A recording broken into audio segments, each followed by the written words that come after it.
Third grade ELA text set 12, Animal Journeys. The essential question is, why is it important to learn about the animals that share our world?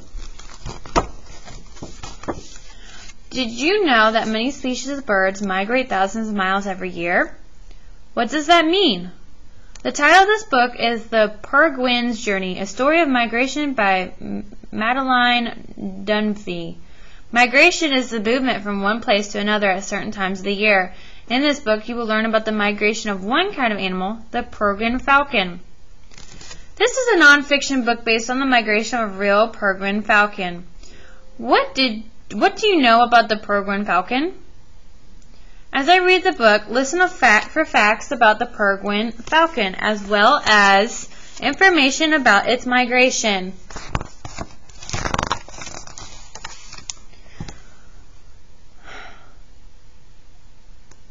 So I want you to just look at this map for just a second. What does the map tell you about the peregrine's journey? It says this book is about a peregrine falcon's migration from Alaska to Argentina. The labels on this map show the places the peregrine visits along the way, and the numbers indicate the corresponding pages in the book. Interesting. The peregrine falcon wakes up on a cliff in Alaska. She perches near the nest where she raised her chicks this summer. Even though it is only September, it has already snowed and the puddles are covered with ice. She ruffles her feathers to try to keep warm, but is restless. As each day passes, the weather will only get colder and there will be less and less sunlight. Finally, the time has come for her to leave. She takes one last look at her Alaska home, then begins her migration south. She will fly all the way from Alaska to Argentina, a distance of more than 8,000 miles. It will take her about 2 months. If you tried walking that far, it would take you more than 3 years. So why do you think the peregrine falcon leaves her home in Alaska to head south? The peregrine flies over the Yukon. You might wonder how she knows where she is going. She doesn't have a map or compass. But she has something even better, instinct. The peregrine has born knowing where to fly. She also has very good eyesight. From high in the sky, she can see far away in all the directions. She sees the coastline, a wide, flowing river, and some mountains with high peaks. To her, the mountains and rivers are like maps and street signs. These landmarks help her know where she is. The peregrine arrives in British Columbia. The trees are so thick and grow so closely together that she cannot see the ground. Her wings beat up and down in a steady rhythm.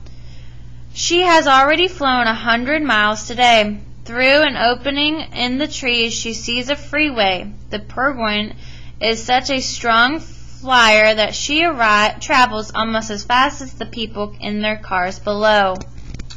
So we have learned some important facts about the peregrine so far. Her instinct and good eyesight help her know where she is going, and she can fly very fast.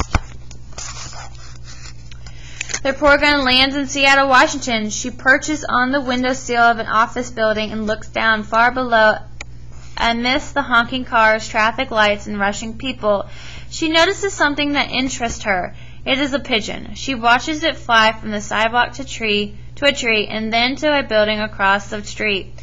Pigeons are one of her favorite foods, so there is plenty for her to eat in the city. The peregrine must hunt every day to feed herself. From a mountain ledge in Utah, she sees a dove flying below. She plunges off the mountain, folds her wings, and dives headfirst onto her prey. The injured dove tumbles toward earth, but before it can hit the ground, the peregrine swoops down and catches it. She carries the dove back up to a mountain ledge where she picks it apart with her razor-sharp beak and talons. After she finishes her meal, the peregrine finds some water to bathe in. Eating can be very messy, and because of this, she always stays near water. Today, she bathes in a desert pool in New Mexico. She splashes around, flapping her wings and dipping her head in and out of the water until every feather is wet. One by one, she carefully preens each feather with her beak. To get dry, she shakes the water from her feathers, much as the dog shakes water from its fur. She is now ready to continue her journey south. She lands on the Texas coast. Many other migrating peregrines also stop here during the month of October because there are so many kinds of birds to eat. The golden plover, laughing gull, and green-winged teal are just some of the birds the peregrine hunts. She spends several days here eating and resting. At times, she even plays with other peregrines. In a high-speed dance, they swoop, glide, and chase each other across the sky. So what does a peregrine like to eat? How does she find food on her journey? The peregrine flies over the sea with no land in sight. From Texas, she could continue to fly over land, but instead she takes a shortcut and flies over the Gulf of Mexico. At times, she flies so close to the water that her wings nearly touch the waves. Several hours pass and the sun starts to set. The peregrine could fly through the night, but lands on a passing ship going in her direction. She perches on the ship's mast and gently closes her eyes. The captain watches her through the night as he steers the ship through dark seas. After a few days, the peregrine reaches land and is flying over Guatemala. She feels the winds pick up. Strong winds can be good or bad for the peregrine. If they are going in the wrong direction, they may blow her off course. But if they are going in the right direction, they can help her fly with a lot less effort. Today the winds are blowing south and she glides on them for hours, hardly flapping her wings. The winds carry her up so high that a pilot flying by can see her from his cockpit window. Flying over Panama, the peregrine meets a flock of swansons and broad-winged hawks flying along the same route. These birds can fly in huge flocks of up to 10,000. There are so many birds that they seem to block out the sun. Sometimes they fly so close together that they are only about a foot apart. You might think that they would get in each other's way, but they don't. For a while, the peregrine joins these peaceful birds on their migration. So, does the illustration make you feel like you are flying along with the birds? The peregrine flies over a forest that looks like an enormous green ocean. She is above the rainforest of Colombia. She feels thirsty and looks for some water to drink. There is plenty of water here because it rains nearly every day. The peregrine lands next to a waterfall. She dips her head in and out of the water, taking long, deep drinks after shaking her feathers dry. The peregrine flies straight up until she is again soaring over the lush green trees of the rainforest. She continues flying south until she is above the rainforest of Brazil. The sky turns gray, thunder strikes, and raindrops start to fall. It is hard for her to see through the clouds and fog, and the pounding rains make her wings feel tired. She lands in a tall tree. The tree's leaves shelter her from the falling rain. The peregrine closes her eyes and takes a nap until the late afternoon. She no longer needs to fly as far each day because she is nearing the end of her journey.